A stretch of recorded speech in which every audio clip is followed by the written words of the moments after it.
Place à l'invité politique. Je reçois ce soir Marielle de Sarnez, vice-présidente du MoDem, chef de file du parti pour les régionales en Ile-de-France et eurodéputée. Bonsoir, Marielle de Sarnez. Une réaction en tant qu'eurodéputée à ce qu'on a appris aujourd'hui. Apparemment, les services secrets allemands qui écoutent la France à l'Elysée, au Quai d'Orsay, qui écoutaient aussi Airbus et Eurocopter. C'est avéré, c'est très très grave. Ils écoutent la France à la demande de la NSA, c'est-à-dire donc des à la demande des États-Unis. Alors on a déjà eu le scandale de la NSA, vous vous souvenez, Angela Merkel avait même été écoutée sur son portable et elle avait dit on n'écoute pas ses amis.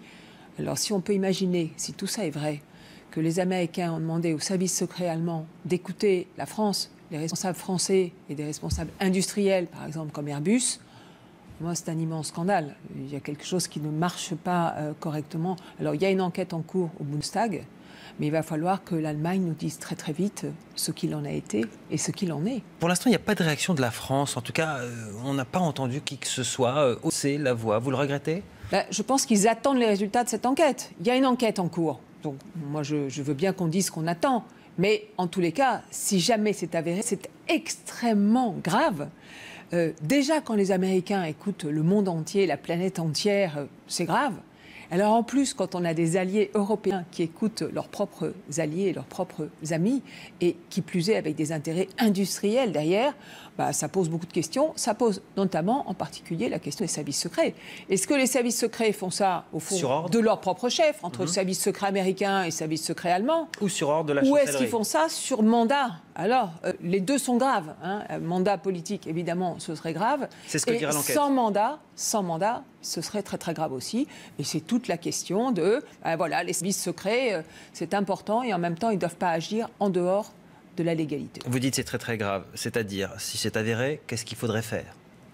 Si c'est avéré, j'attends, évidemment, il y aura des explications de l'Allemagne, mais enfin, si c'est avéré, si tout cela est exact, ça remet en cause beaucoup de choses, y compris même pour l'Allemagne, puisque visiblement, les dirigeants allemands n'ont pas l'air d'être au courant de ce qui s'est passé. Ce sont vos informations? C'est ce qui se dit, c'est ce qui s'est dit aujourd'hui, qu'ils n'avaient pas l'air d'être tout à fait courants. Alors je vous dis, il y a cette enquête en cours au Bundestag. Je pense qu'on va savoir, en tous les cas, ce qui s'est passé. Il le faut. Il faut clarifier la position. Tout cela est rendu de plus en plus possible, effectivement, par les capacités d'écoute, de renseignement. Oui, énorme. Les lois qui viennent d'ailleurs valider tout cela. Ça va être le cas en France, avec la loi renseignement. Si vous étiez député en France, vous la voteriez ? Je pense qu'il faut faire attention. C'est-à-dire que oui, bien sûr, il faut faire tout ce qu'on peut, mais en même temps, quand on va pour écouter une personne, en écouter 100 ou en écouter 500 ou en écouter 5000, il y a une proportionnalité qui doit être respectée. Et deuxièmement, je pense qu'il faut que le juge intervienne, que tout ça se fasse dans le cadre d'un état de droit et pas en dehors de l'état de droit. Donc je poserai des amendements qui iraient exactement dans ce sens. En l'état, vous ne la voteriez pas, si je comprends bien la Je pense qu'il faut une protection... il faut que l'état de droit s'applique et une protection des libertés individuelles. Et en l'état, elle ne s'applique pas? Je vous dis, moi je déposerai des amendements. Donc on va voir comment ça va ressortir du débat à l'Assemblée. Mais je pense qu'au départ, c'était insuffisant, effectivement. Hier, Manuel Valls a annoncé la création d'une structure d'accueil pour les jeunes djihadistes qui seraient de retour, qui en feraient la demande et qui ne seraient pas poursuivis judiciairement. Est-ce que c'est angélique ou pragmatique? Qu'est-ce que vous en pensez? Il y a des pays européens qui l'ont fait. C'est-à-dire qu'il y a des pays européens, notamment des pays scandinaves, qui se sont rendus compte qu'il y a des gens qui sont partis là-bas en Syrie, qui voulaient, entre guillemets, faire le djihad ou qui voulaient s'engager là-bas.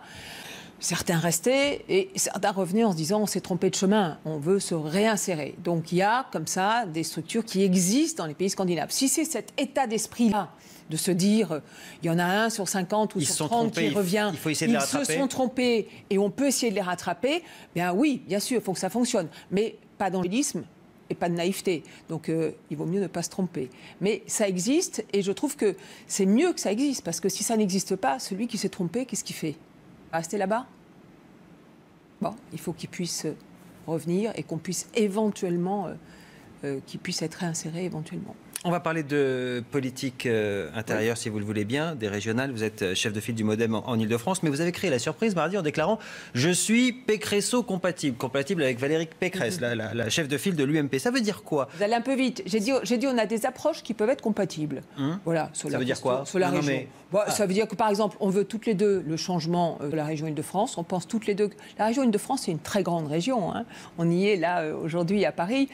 C'est 20% en population, c'est 30% du du PIB de la France.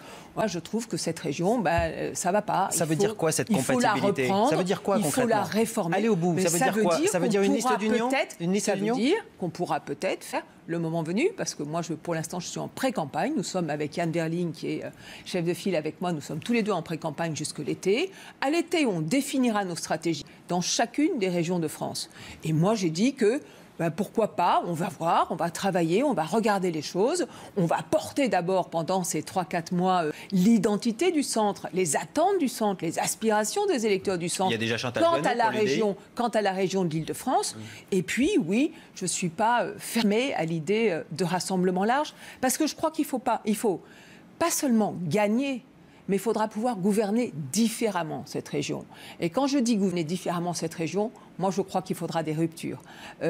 Vous savez, c'est très compliqué aujourd'hui de voir, avec le millefeuille qui existe, qui fait quoi, à quoi sert exactement la région, comment elle peut vraiment contribuer au développement économique, à l'apprentissage, à des transports qui soient franchement plus corrects pour les Franciliens.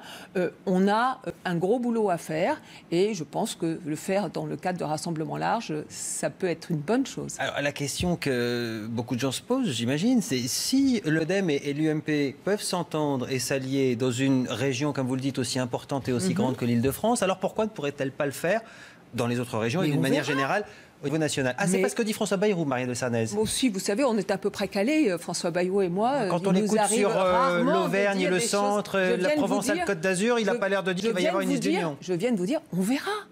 On a 4 mois de pré-campagne. Chacun propose ses leaders, son approche, ses projets, ses idées. Parce que c'est bien de parler de temps en temps des projets et des idées avant de parler uniquement tactique ou stratégie électorale. Regardons d'abord ce qu'on propose dans chaque région. Regardons si les candidats, les projets sont compatibles, si les approches sont compatibles. Alors moi, je vous dis qu'en Île-de-France, la personnalité de Valérie Pécresse est une personnalité que je trouve compatible. Et il y a des personnalités avec lesquelles il n'y a absolument pas de compatibilité possible. Vous savez, possible. quand François Bayrou parlait de la région, par exemple, Rhône-Alpes, il y a eu des déclarations, par exemple, du chef de file UMP de la région Rhône-Alpes qui sont, on va dire, très à droite.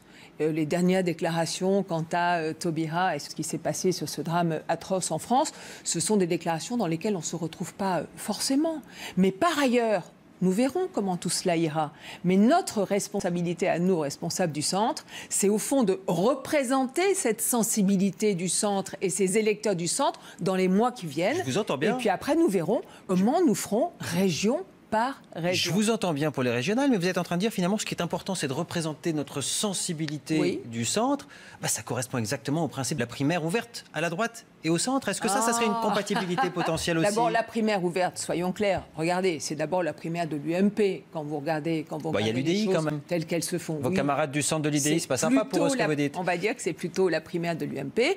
Elle interviendra dans 18 mois. Vous savez très très bien quelle est notre position, puisque nous soutenons avec François Bayrou, nous soutenons la possibilité, si jamais Alain Juppé sort, on va dire, vainqueur de cette primaire, François Bayrou a dit « je suis prêt à le soutenir ». Ce qui n'est pas rien, vous savez, c'est rare en politique. Mais ce n'est pas la question. La question est de savoir si vous avez un candidat à la primaire. Moi, c'est ma réponse. Je ne vais pas avoir un candidat à la primaire. Mais qu'est-ce que vous en pensez, vous, Marielle de Sarnez? On a bien compris que pensait François Bayrou. Et vous en pensez quoi? Ça serait bien pour porter votre mouvement? Moi, je trouve que ce serait très très bien qu'Alain Juppé gagne cette primaire. C'est un candidat qui serait compatible et qui permettrait, je crois, des rassemblements larges dont le pays a besoin. Et s'il perd, à ce moment-là, ça veut dire que vous avez un candidat à la présidentielle? On va pas. C'est ça que ça veut dire. Perd, mais je vais vous répondre.